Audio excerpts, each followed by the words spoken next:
I grew up in Haiku. It's just like a pretty small little country town, I guess you could call it.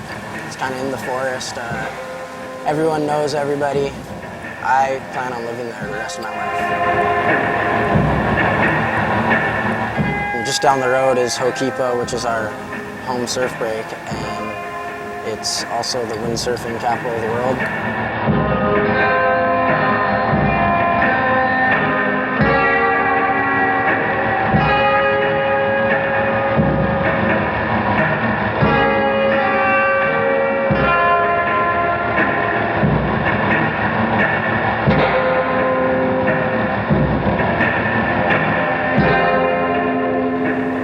I feel like not many people are able to make a career out of their home. Most people spend their winters in Oahu and then are traveling all summer, and I'm able to stay here like most of the year, and then as soon as summer comes around I go and travel. But living in Maui has worked to my advantage.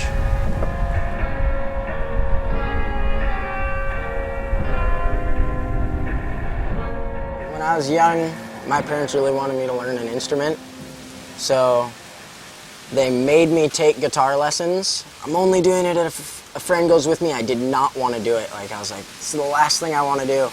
And I went and did one lesson, and then it was all I wanted to do. I was like, I fell in love with playing the guitar, but my sister, we realized she had a voice because she tried out for a school play, and she got the lead part, and she had to sing a lot in it. And we were like, where did this voice come from?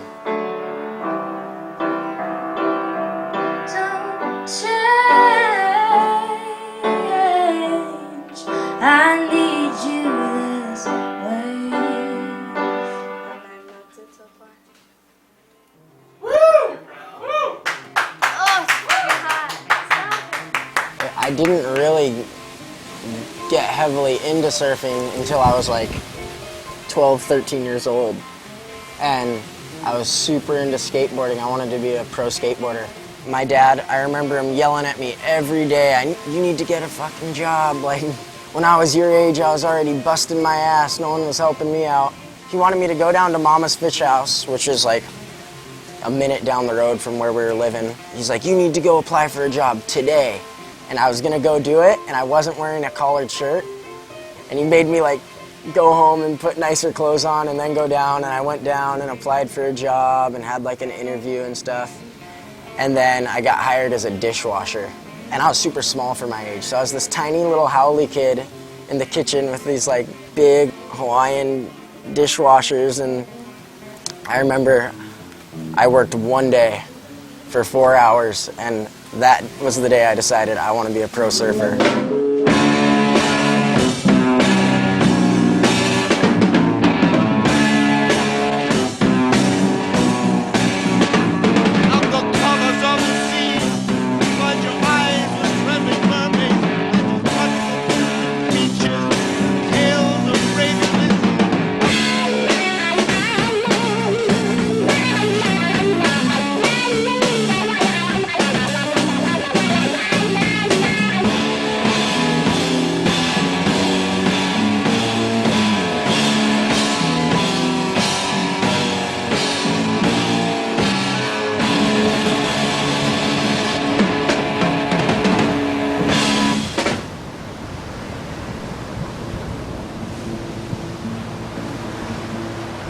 Well, Jaws was like, to me, Jaws was this like forbidden place. Like, never in a million years did I think I was gonna surf out there.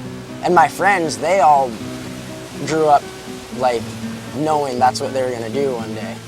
Next thing I knew, I was like out there on a tow rope, like, oh God, here I go. It was a little 4-pack of us. It was me, Albie, Marlon, and Billy.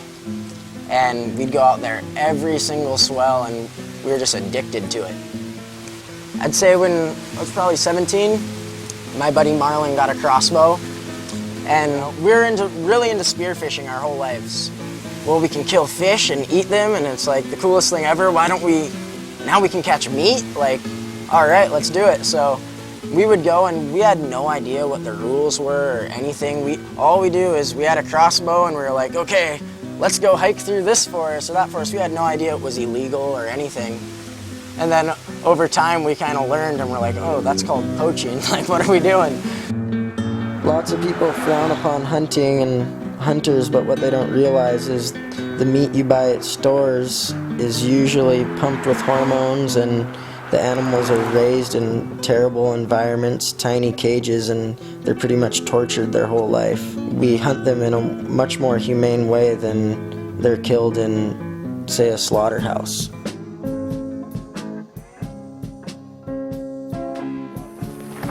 Yeah. So that's from one female. Yeah, that's gonna be good food.